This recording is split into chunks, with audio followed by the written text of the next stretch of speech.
É uma doença que ocorre predominantemente, é um fenômeno aterosclerótico, tá? Então ele é sistêmico, tá? E que leva então ao paciente, seja ele precoce ou de forma mais lenta, a formação de aterosclerose e assim evoluir com formação de placas, formação de placas lipídicas que podem fraturar ou ocluir, causar uma estenose ou oclusão. Tá? A claudicação intermitente, que vocês devem conhecer, que é aquele paciente que está andando, claudica, começa a doer a panturrilha, que é aquele sujeitinho que parecia mais em filme antigo, que fala assim, o peãozinho está coxeando, né? Aquele cara que começa a andar, ele começa a dar tortinho, porque ele ou ele sente dor no glúteo, sente na coxa ou na panturrilha. Tá? Então a doença arterial periférica, obstrutiva periférica, que é uma das insuficiências arteriais, que são muitas, tá? E a vascular trabalha basicamente só com paciente com insuficiência, se é insuficiência venosa superficial, o paciente tem varizes. Se o paciente tem insuficiência venosa arterial, o paciente tem doença arterial obstrutiva periférica. Se o paciente tem insuficiência de acesso periférico, o paciente é dialítico, se o paciente tem insuficiência de acesso periférico também para medicamento, seja de portocate, paciente com quimioterapia, etc. Tá? Então, o termo de doença arterial obstrutiva periférica está associado ao termo claudicação, seja claudicação de panturrilha, certo? Ou seja claudicação de glúteo, quando você tem obstrução do sistema aorto-ilíaco, em que a artéria ilíaca interna, com seus ramos obturatório, ramo glúteo superior, médio e inferior, estão ocluídos, o paciente quando começa a deambular, daqui a poucos metros o paciente começa a ter dor no glúteo, entendeu? E se o paciente também tiver essa doença mais avançada também no sistema femoropoplíteo, se tiver oclusão da artéria femoral profunda, ele vai ter dor aonde? Na coxa, tá? Que é o sistema arterial que irriga a musculatura da coxa. Tá? E se o paciente tiver... O cara for um pintor, até mesmo motorista de caminhão. O cara está lá dirigindo, começa a ter dor no braço, não consegue mais dirigir, procura médico, atestado, mandado embora. Eu tenho 2 pacientes assim. O paciente tem insuficiência arterial de membros superiores. O cara tem uma oclusão, suboclusão de artéria subclave. Você vai lá e trata também. Certo? Então, doença arterial obstrutiva periférica é igual claudicação. A história do paciente tem que ter claudicação. Entendeu? O paciente começa atuando, fazendo as atividades dele normais, passa pouco tempo da sua atividade e começa a claudicar, sentir dor, não consegue mais manter o braço para cima, não consegue mais caminhar. Tá? E é pensando na claudicação, entendeu? Nesse sintoma que a gente vai tocar na sala. Tá? Então, esse paciente com doença arterial obstrutiva periférica, geralmente ele tem uma idade começa depois dos 40 anos. Se começa precoce, anterior a isso, tem que pensar em outras coisas. Tá? Uma doença muito associada com tabagismo. A maioria dos pacientes começaram a fumar com 8 anos de idade, 11, 13 anos de idade. Tá? Se não pitava em casa, pitava escondido. Tá? Então, o paciente chega para você também com disfunção sexual. Tá? É o paciente que tem lá seus 40, 50 anos, uma mulher gata pra caramba e não consegue ter uma atividade sexual. Tá? Você vai estudar o paciente para ter doença aortilíaca. Tá? Isso acontece. Tá? É o paciente também que tem doença insuficiência coronariana subjacente, muitas vezes assintomático. Não achei a referência, mas a gente tem uma coisa que é um dado que é muito claro. 60% dos pacientes com oclusão arterial obstrutiva com DAOP ou com IAPC, né? Esses 60% desses pacientes com IAPC, ele tem insuficiência coronariana assintomática. Por isso que para quem está no internato, quando você vai levar lá para a cardiologia para fazer um risco cirúrgico no paciente com doença arterial, é aquela injeção de saco. É eletrocardiograma, é raio-x, é eco, e se não for mais coisa. Por quê? É um paciente crítico. É um paciente que pode chegar na mesa, infartar e morrer. É um paciente que no pós-operatório, dependendo dos cuidados de UTI ou dependendo do trauma cirúrgico que você levar esse paciente, o paciente evolui com um choque cardiogênico e entra em óbito. Tá? Isso não é muito incomum. Tá? Então, por isso que o cirurgião vascular, você vai ver, quando o cara vai operar, por exemplo, um grande enxerto, ou se não fazer uma cirurgia, ele tenta ser, apesar de tentar ser preciso, ele tem que ser rápido.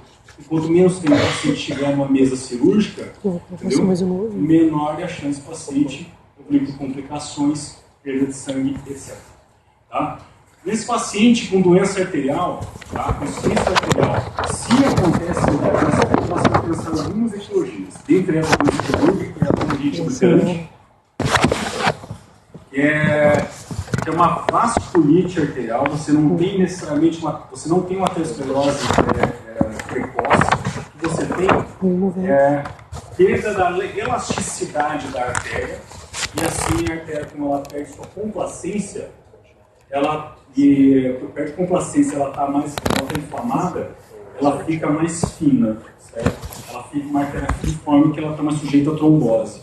Ela reage muito menos aos agentes que a gente usa, aos agentes que são vasodilatadores. Tá? Outra doença também é a arterite Takayasu. A arterite Takayasu, que é mais predominante em mulheres, em idade jovem, certo? Que pode ter, às vezes, AVC, pode ter AVC por estenose de carótida, ou senão o paciente está claudicando o braço. Tá? Tem uma predisposição masculina, tá?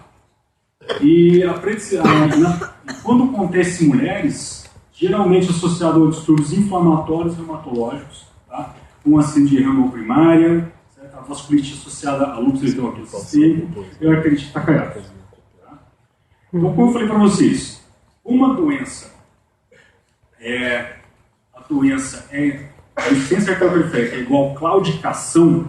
Se ela é igual claudicação, a gente vai classificar os níveis de claudicação. Tá? Baseado nesses níveis de claudicação, a gente vai optar por um tratamento ao invés de outro.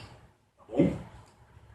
No paciente assintomático, é aquele que você, por acaso, bate num atendimento médico, o paciente não tem pulso arterial, certo? Você vai procurar um pulso tedioso nesse paciente, podárico, você não acha esse pulso, vai procurar um pulso tibial posterior nele, fica aqui, uma auréola, posterior a uma auréola, certo? Você também não vai encontrar o pulso, mas é um veio ativo. É um paciente que anda, que faz suas atividades, vai pro forró, faz suas coisas aí, fuma, entendeu? Mas ele não tem dor, não tem claudicação. É um paciente que não tem pulso, mas ele está compensado. Tá? Ele é assintomático. Tá? Lembrando porque assim, não tem pulso na pediosa, na artéria pediosa, aquela que você pega aqui no dorso do pé. Tá? E se ele não tem pulso aqui, você tem que lembrar também que de 8 até 10% da população geral não tem pulso nessa região, então procurar tibial posterior. Tá? Que é normal, sei lá, procurar assim, o paciente não tem pulso. A gente tem eu sou preceptor de residência lá no evangélico. No começo da residência, quando chega o paciente, a gente não achei pulso. Você vai lá, acha um pulso no paciente. Por quê? O paciente não tem pulso pedioso, mas tem pulso TP. O pulso TP é um pouquinho mais difícil de procurar, porque é o posterior. Tá? A segunda classificação, gente, eu não citei, mas a gente tem duas grandes classificações. Tá? A classificação de Fontaine e a classificação de Rutherford. A classificação de Fontaine, ela é classificação de Fontaine estágio 1, ou Fontaine 1, é o paciente assintomático. 2, é o paciente com claudicação limitada. Tá? O paciente tem limitações já. O paciente com estágio 3, é o paciente já com dor isquêmica de repouso. O paciente que vai dormir sente dor para dormir, quando vai estar deitado. E o classe 3 é o paciente que tem lesão trófica. Quando você vai para a classificação do Rutherford, é a mesma coisa, tá? Só que ele separa em assintomático, claudicação leve, paciente que anda entre mais de 200 e 500 metros, claudicação moderada, paciente que anda entre 200 e 500 metros, e claudicação severa, menos de 200 metros, claudicação limitante, menos que 50 metros. É aquele paciente que claudica em casa, sai da cozinha para a sala, sente dor na bunda, sente dor na panturrilha, sente dor na coxa. O paciente não consegue andar, ele é inválido. Tá? Por isso que para esse paciente você tem tratamento. Tá?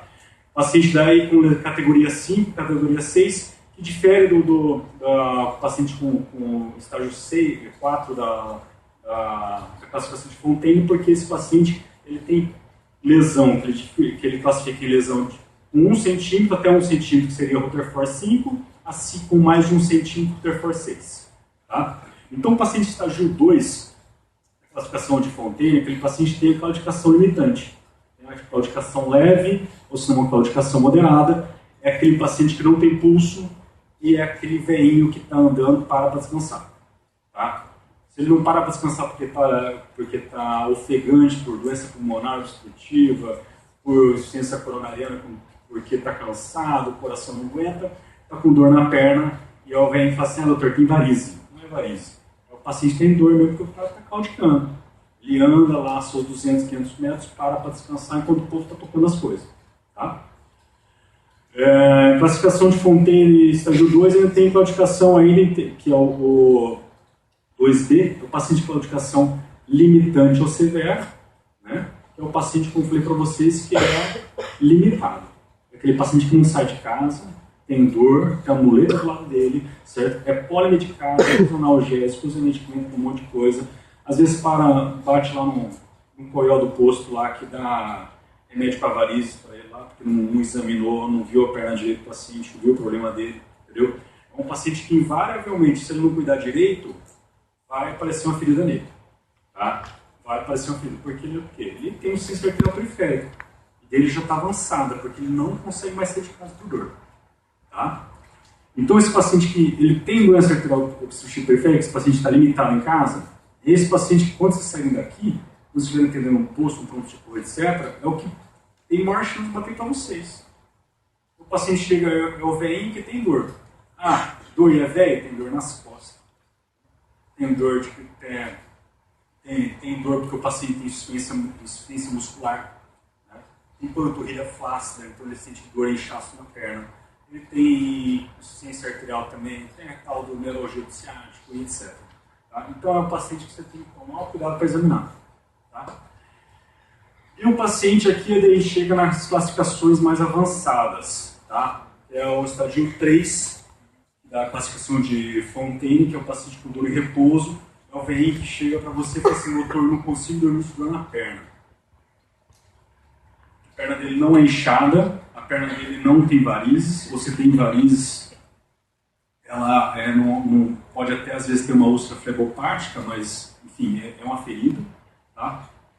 Mas daqui esquece a ferida. É um paciente que tem dor no repouso. Ele está deitado, sente dor. Não precisa nem caminhar para sentir dor. Está deitado, sente dor. Tá? É um paciente que às vezes pode chegar para você que não tem uma grande alteração trófica, não tem alteração de pele. Mas ele pode ter aqui, ó, doutor, não consigo dormir. Se olhar o pé dele, tem um pé de uma cor, tem um pé de outra. Tá? O paciente esse pé aqui você vê com uma coloração mais, que a gente chama similar a crustáceo, mais avermelhada, você mais interemiada, você levanta a perna desse paciente, faz que é um teste vascular de ângulo vascular de 30 graus, vai esvaziar, a perna do paciente vai ficar pálida, quando você desce, a perna dele vai ficar vermelha, com hiperemia reativa. Tá? Se você fizer esse teste assim, nas duas pernas dele, você vai ver que a perna dele direita vai se comportar de outra forma do que a perna esquerda, porque a perna direita dele está descompensada. Tá? E o paciente com ciência com Rutherford Fontaine avançada, grau 4, ou se não Rutherford, seja ali uma lesão pequena de até 1 centímetro ou de 5, é aquele paciente que chega mais no hospital terciário. Aquele paciente que bateu no atendimento aí qualquer, o médico não deu bola, tentou tratar a ferida dele de qualquer jeito, não de qualquer jeito não, ele tentou realmente cuidar, deu assistência para esse paciente, só que viu que não evoluía, não melhorava. É aquele velhinho que chega para você que tem uma ferida há 1 mês, 2 meses, 3, 4, 5, entendeu? Que nunca sara, porque o paciente não tem sangue chegando lá. A perfusão se você for fazer uma avaliação da perfusão, da oximetria de perfusão da pele do paciente, ela é baixa. Ela é baixa de 50%. Então, aquele paciente que realmente fez ferida, bateu, fez ferida. Aquele é um paciente que ele tem já um quadro que já lembrava de insuficiência arterial periférica, ele chegou para a gente com o quê? Uma lesãozinha lá na micose. Aquele dedinho que o cara não consegue secar, que coça gostoso à noite. Ela fez o quê? Fez a micose, uma cicatriz, nunca fechou esse negócio. Ficou 1 mês, 2 meses, 3 meses. Doutor, tem uma micose que não sara, já passei com creme aqui, não melhora. Parei no postinho, o cara me meteu um monte de fluconazol para mim, só que não sara. Você vai ver, não tem impulso do paciente. Tá? Ou senão pode chegar assim, que é um quadro um pouco mais drástico, mas nem tão drástico como aquele que chega. Esse daqui eu coloquei essa foto, que o paciente tem isquemia clara, entendeu, de pele. O paciente claramente isquêmico, só que você vê ó, a planta do paciente. É uma planta viável, entendeu? Então o que aconteceu aqui? É um paciente que provavelmente ele era assintomático, ou ele era um paciente com uma claudicação não tão importante, ele teve uma queimadura, dessa queimadura ele não conseguiu cicatrizar, necrosou a pele, fechou o tratamento desse paciente por quê? Amputação. Tá? Porque com a pele dele é isquêmica e você não tem como rodar um enxerto, fazer uma cirurgia nesse paciente para levar perfusão novamente para esse pé, tá? Você não tem um leito para você fazer, jogar um enxerto venoso. Tá? Você não tem pele para cobrir, porque essa pele já é isquêmica. Se você fizer um retalho lá de pele, ou um retalho miocutâneo que seja, não vai pegar, vai necrosar. Você vai perder tempo do paciente, o paciente vai sentir dor, vai infectar, é velho, tá? E velho com risco de amputação. No hospital terciário, tem risco de óbito até 90%. Se o paciente amputou e ganhou pneumonia, a taxa de óbito desse paciente chega a quase 100%. Então, um cara que tem que ser amputado, o tratamento dele é amputação, você tem que indicar a amputação dele o mais rápido possível. Se você ficar galinhando com esse paciente no hospital, ele vai morrer. Vai morrer de pneumonia. Tá? Vai morrer sim, em 2 partes. Um pedaço ele vai para acesso e outro pedaço vai para a família para enterrar. Entendeu? Então é complicado. Às vezes, se bate um paciente com você, você fala para a família, assim, ó, eu não quero levar ele em 2 pedaços, entendeu? A gente arranca a perna do cara aqui e depois vocês vão levar o paciente lá. O que a gente faz? O paciente está chocado na UTI, está tudo lascado lá, entendeu? Aguardando em choque séptico por causa dessa perna, né? Porque essa daí leva um choque cirético no paciente, ele está cheio de metabólitos, né, de necrose, TNF alto pra caramba. Então, um paciente que eventualmente se chegar mal no hospital, dependendo da situação, a gente nem aponta. A gente conversa bem com a família, fala assim, olha, ele vai morrer inteiro para vocês. Entendeu? Vocês vão enterrar ele inteirinho. Tá? Tem que conversar muito bem com a família. Tá? Porque esse paciente aqui, a família desse paciente é aquele paciente que procurou atendimento. Aquela família que levou, que foi atrás de médico, eventualmente bateu no médico lá que não deu atenção, benzeu o paciente, mandou embora, entendeu? É um cara que já está transtornado e chegou ruim, chegou encaminhado no hospital secundário, chegou ruim, chocado, etc. Tá? Você vai ter que conversar bem com a família, abraçar a família, mostrar a sua justificativa para eventualmente indicar amputação primária desse paciente, certo? Ou mostrar para ele todas as complicações pode ter quando você indica um enxerto em um paciente assim. Você quer salvar o pé do paciente. Tá?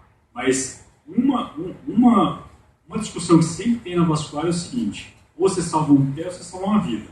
Se você tentar salvar o pé do paciente, mas submeter o paciente a ficar muito tempo internado, o paciente encharcado, certo? E essa cirurgia sua tem um risco alto de dar errado, porque o enxerto venoso dele é ruim, entendeu? O tratamento dele não é tão simples, vai montar uma cirúrgica maior, é um paciente que você tem que escolher muito bem, conversar certinho com a família, porque a chance da cagada em paciente arterial é alta. Tá? Então, não interessando muito para vocês, mas pensando até nisso em tratamento, hoje é uma discussão que está muito em voga, a questão de angiosoma. O angiosoma é o quê? O angiosoma é cada arteriazinha que a gente tem que vai para a perna, ela vai ligar um determinado segmento de pele. Tá? Às vezes você tem um paciente que tem uma doença arterial periférica não tão importante, tem um fluxo nas 3 artérias da perna, tem fluxo, não tem fluxo na tibial posterior, tá? Mas tem fluxo na tibial anterior e tem fluxo bom na fibular. Tá? Vamos pensar assim. Só que aqui da posterior ele não tem fluxo, ele tem uma lesão aqui, bem em cima do maléolo. Como é que você vai tratar esse paciente? Esse paciente, se você for pensar realmente esse paciente, um paciente com doença arterial periférica que deve ser tratado cirurgicamente, ele não é. Ele tem pulso no pé, ele tem pulso pedioso, ele só não tem pulso na tibial posterior. Então isso é uma discussão que está muito em voga hoje. Deve-se recanalizar um vaso ocluído de uma área que tem uma lesão, segundo os projeções desse paciente, muitas vezes precisa. Tá? Então, o paciente chega para você com um pulso, ele tem uma doença lá parcial, suboclusiva ou oclusiva em determinado segmento, só que você tem que optar por um tratamento para ele. E muitas vezes o paciente se acaba classificando ele não como doença arterial periférica, mas sim com microangiopatia, doença da pele. A pele dele não é irrigada, por causa da idade, por causa da angiopatia, etc. Tá? Então, a gente falou até agora das classificações. E se chegar para você um paciente que era uma classe, como eu falei para vocês lá do paciente anterior, aquela teve um motivo, aquele paciente da ferida, da necrose de pele. Aquela teve um motivo, ele tomou uma queimadura na perna, fritou a pele dele, necrosou, vai perder a perna. Tá? Agora, se chegar um paciente para você que previamente era claudicante leve, andava lá seus 500 metros, até 1000 metros, para parar, para ele ter que descansar. E outra coisa que eu não falei sobre claudicação, gente, aquele paciente que você estiver no ambulatório e falar assim, o senhor tem doença arterial, o senhor tem que andar, você tem que ensinar o paciente a andar. Andar não é só botar o paciente para andar, sentir uma dorzinha e descansa. Não, tem que andar até a dor máxima. Então ele começou a sentir dor na panturrilha, dor na coxa, ele tem que andar mais, até ele não aguentar mais. Até ele não aguentar, não suportar. Ele vai realmente parar para descansar. Tá? Por que isso? Porque você fez estimulação isquêmica no paciente. Quanto mais você estimula a musculatura, mais você estimula a isquemia. Porque o músculo está demandando sangue, está demandando oxigênio. Tá? E não tem mais sangue para lá, não tem mais oxigênio para lá. O que vai acontecer? Vasodilatação e recrutamento de colaterais. Quanto mais ele anda, mais ele estimula a colateral. Então, quando você for falar para um velhinho, um ambulatório, velhinho, você tem que andar, não é só andar a voltinha na quadra e voltar para a cadeira. Tá? É andar até a dor máxima. Não aguentou? Começou a andar, andou, sentiu dor, não aguenta mais, para e senta. Tá? Depois, vai andar mais um tanto para voltar para casa. Tem que ser assim. O paciente que não faz um teste de exercício mais longo, até a dor máxima, ele não melhora. Tá? Ou se não a melhora dele é parcial e é fraca. Tá? Então, se esse paciente, que é um paciente que era claudicante, tá? Claudicante leve, e de repente deteriorou de uma hora para outra, o paciente teve dor aguda na perna, na panturrilha, mudou a coloração, mudou tudo. Tá? Mudou a característica do paciente. O paciente está tratando antes clinicamente, acompanhado pelo vascular, agora o paciente está com a perna cianótica. O que aconteceu com esse paciente? O paciente tem doença arterial periférica já esclarecida, não tem? Duas coisas podem ter acontecido com o paciente. Ou fez uma trombose arterial secundária, tá? Ele tem lá doença arterial já com estenose, um estreitamento naquela artéria, certo? Esse estreitamento na artéria evoluiu, tá? Evoluiu, causou uma suboclusão e teve trombose secundária àquela estenose. Certo? Após aquela estenose, ele teve trombose. Então, ele piorou o quadro dele. De um paciente que era classificação Rutherford 2, ele virou um paciente com oclusão arterial crônica agudizada. Certo? Ou uma insuficiência arterial periférica crônica que agudizou. Agudizou como? Com trombose. Tá? E o paciente também tem esses pacientes que, eventualmente, o paciente não tem doença nenhuma, é previamente rígido, certo? É aquele velho que faz a caminhadinha lá com a coroinha dele no zerão todo dia, e de repente o cara tem dor na perna, certo? O que pode ter acontecido com o cara também? É embolia cardiogênica. Tá? Você tem que procurar. Às vezes o paciente não tem doença significativa que causa claudicação no paciente. mas o paciente fez uma embolia, foi para a artéria e fez uma oclusão arterial aguda. Tá? É uma outra causa de insuficiência de um paciente que previamente já tinha insuficiência arterial periférica, mas ainda não significativa para tratamento. Tá? O exame físico desse paciente. Primeiro, procurar ver o aspecto da pele desse paciente. Tem palidez, tem cianose, se a cianose é fixa, se não é fixa. Se tem livedo. Livedo, gente, é uma pele que quando você olha, ela lembra um mármore. Entendeu? Ela é marmórea mesmo. Ela é cheia de trama. Tá? Lembra muito um mármore. É aquela pele que você fala assim, doutor, é uma pele marmórea. Tá? Fânero, onde não tem sangue, não tem por que crescer pelo. Entendeu? Então o cara vai ter pelo na perna. Tá? Ferida. A ferida se é uma gangrena seca, se é úmida, qual é o grau, se a ferida está tendo comprometimento, se é profunda, se está tendo comprometimento ósseo, se não está. Tá? Na palpação, procurar pulso. E a classificação, antigamente se classificava de 0 a 4. Tá? Mas, pô, 0 a 4, o que é o 2? O que é o 3? Ah, é um pulso cheio, meio cheio. Entendeu? Um pulso fraco. Meu, é impreciso isso. Entendeu? Então você classifica de 0 a 2. 0 não tem, 1 o pulso é fraco, 2 o pulso é cheio. Tá?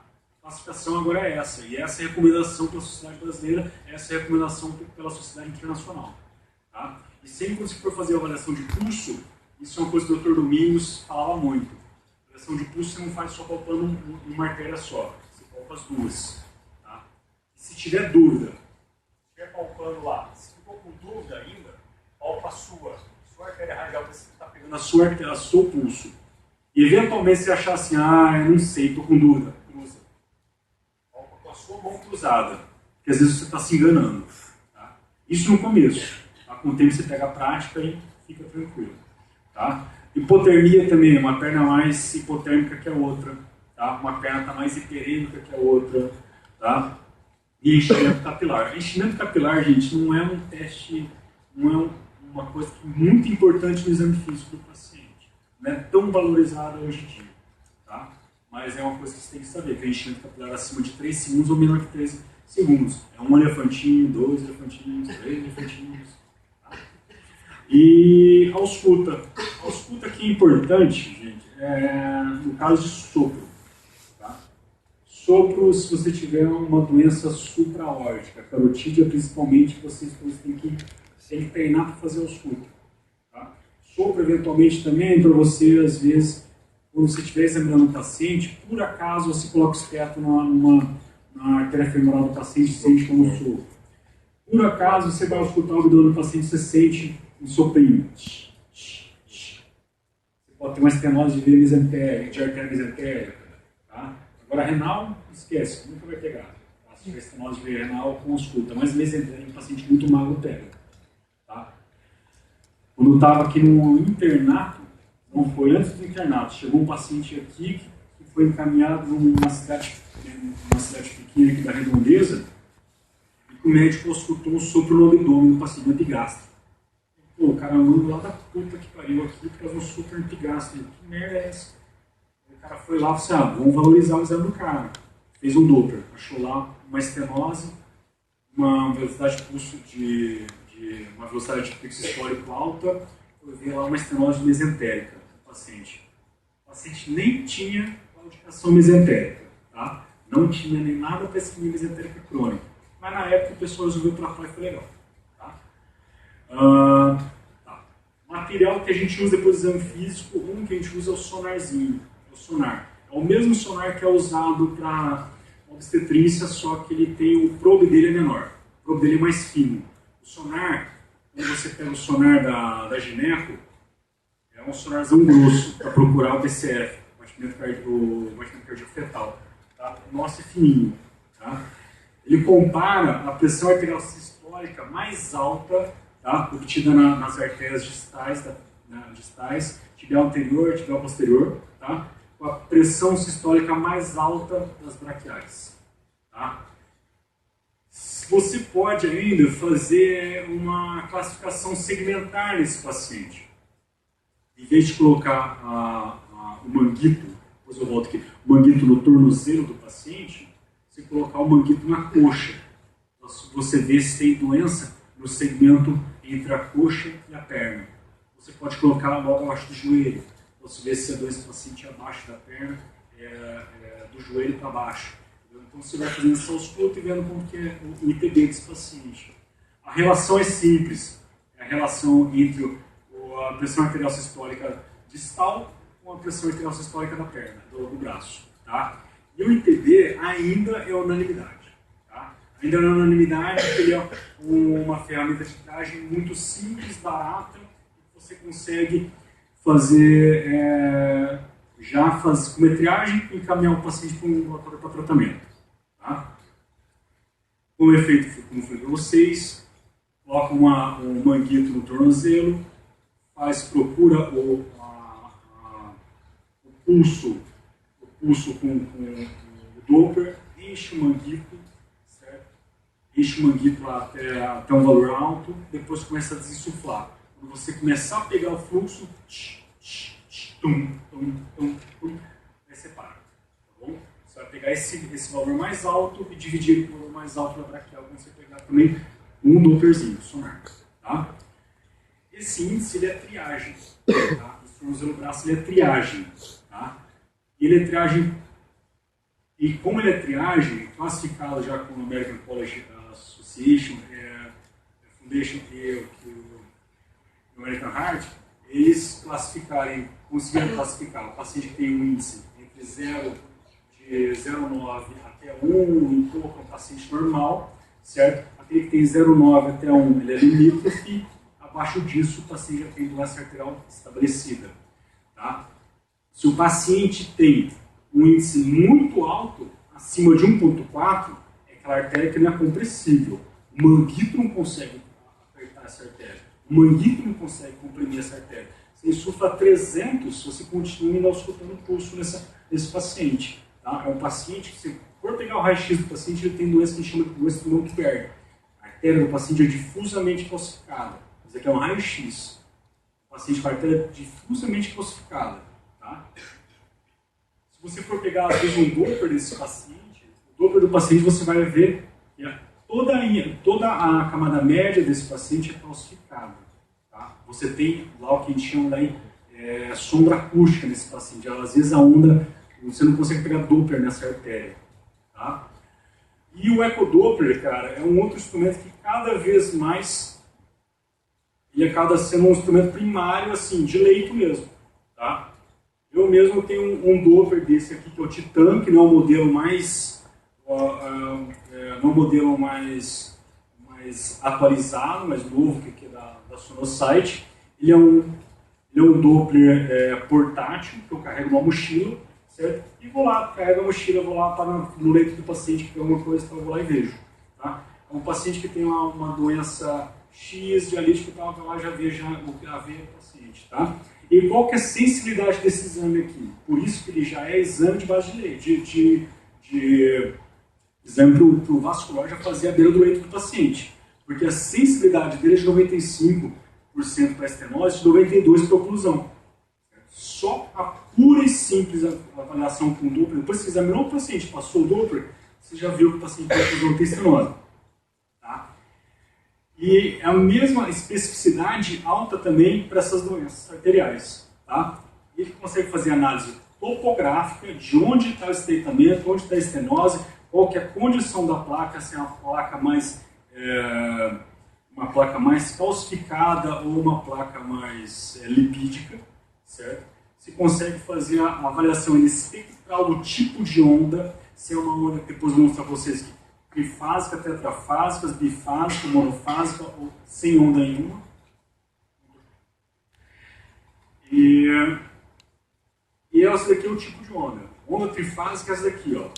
Onda sistólica, alta, desce, vai e volta. O que é isso daqui? Sobe, desce, vai e volta. É onda sistólica, diastólica, volta e faz mais uma pequena ondinha. Complacência. Então, gente, quando vocês chegarem lá na internet, você pô, tô vendo essas ondas aqui, só sei que essa onda aqui é boa, essa aqui é mais ou menos, aqui é ruim. O que é? É fluxo arterial.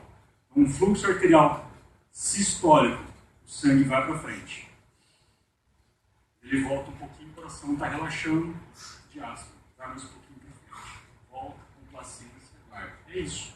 Tá? É o fluxo de sangue mesmo. Então a gente vê a velocidade de fluxo que vai para frente, tem um fluxo anterógrado, retrógrado, anterógrado.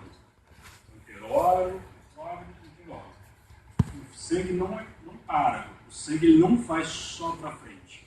Ele vai só para frente quando a doença é avançada. Tá? Então, ele só tem a artéria desse paciente é muito calcificada, não tem mais complacência. Certo? A doença dele já vem lá de cima com estenose, doença etc. Já perdeu força, já perdeu pressão. Então aí o sangue dele só vai para frente, vai. Esse é o fluxo monofásico. Esse daqui é um fluxo patológico. O fluxo você tem que fazer uma intervenção no paciente se o paciente tem queixa.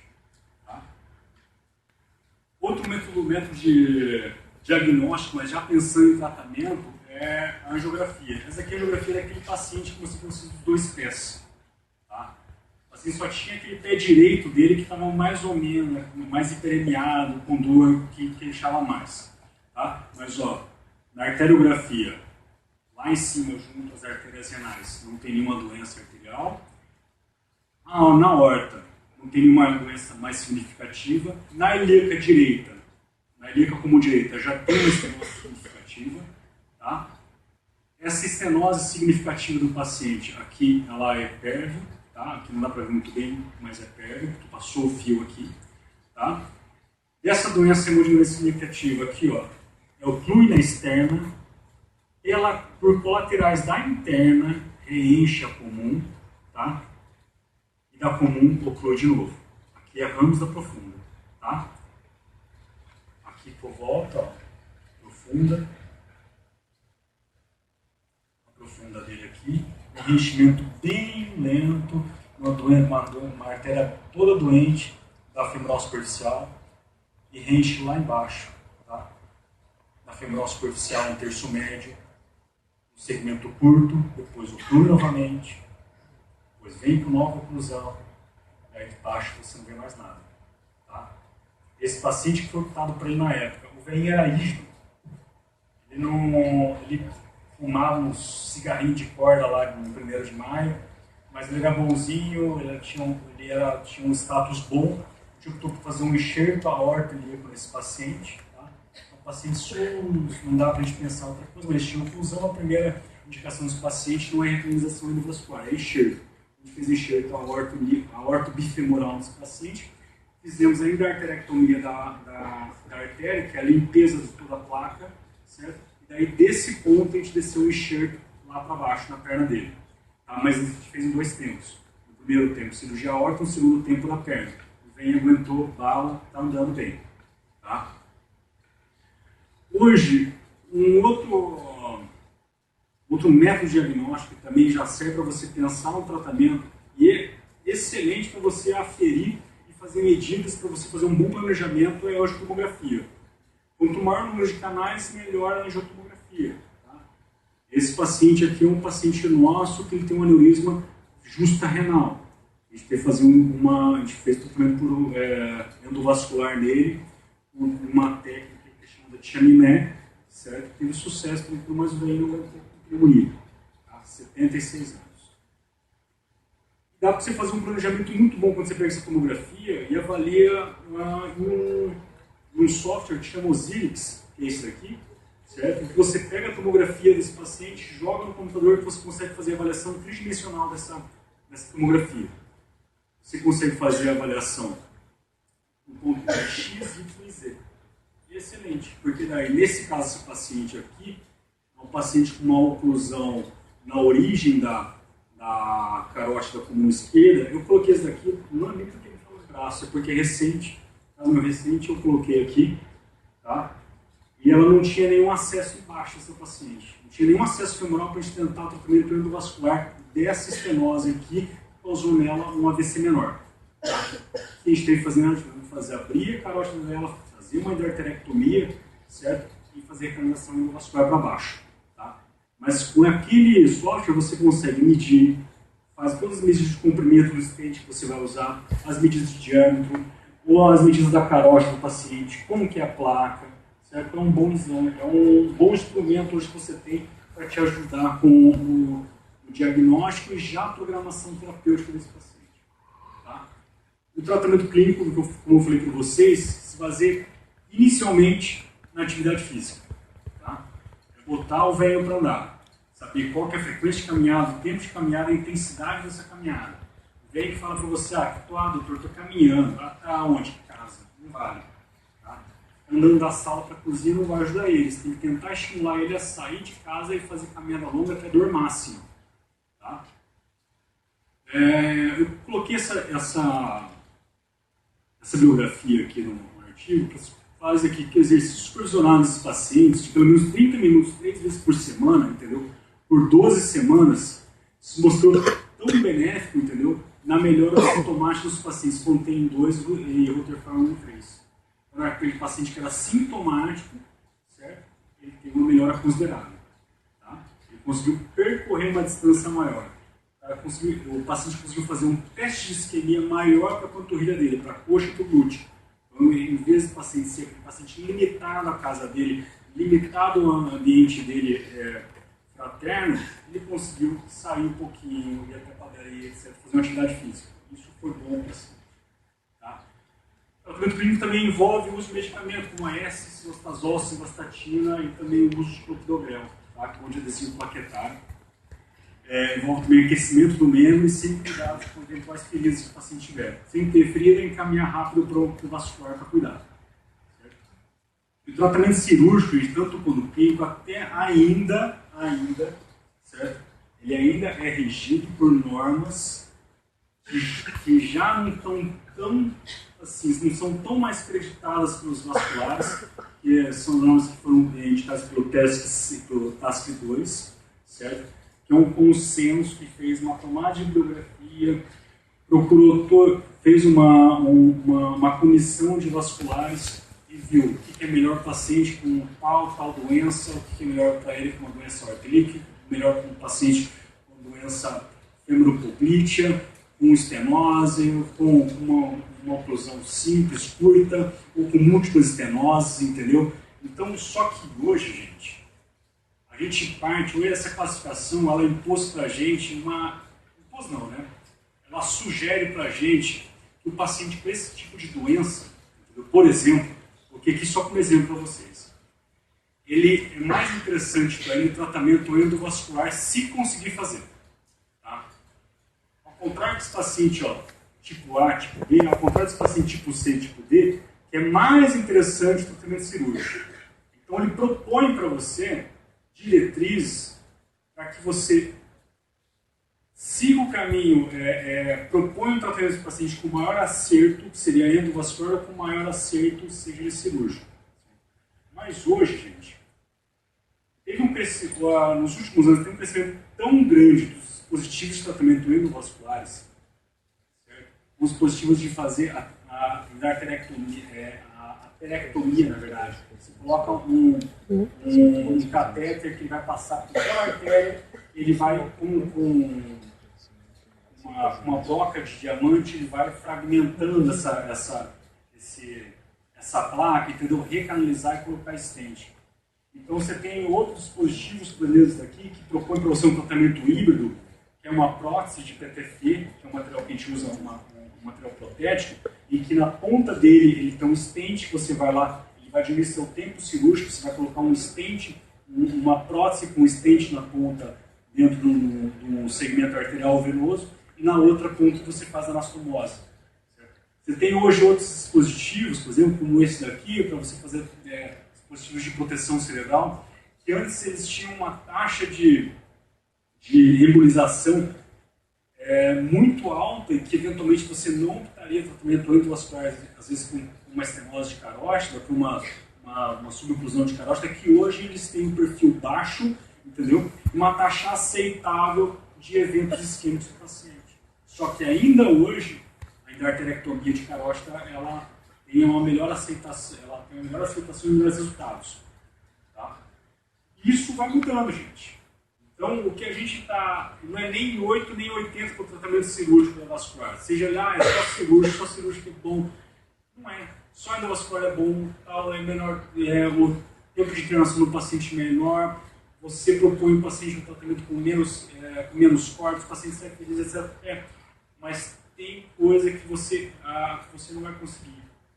Então a melhor coisa é você fazer uma pré-avaliação com todos aqueles exames que a gente mostrou para vocês, uma boa indicação, tá? E aí vai a avaliação do perfil, do calibre do vascular, para propor um bom tratamento.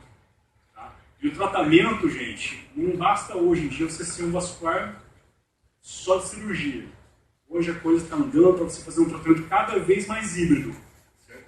Com endovascular associado à cirurgia, ou eventualmente só com cirurgia. Porque os stents estão mudando, eles estão melhorando. Entendeu?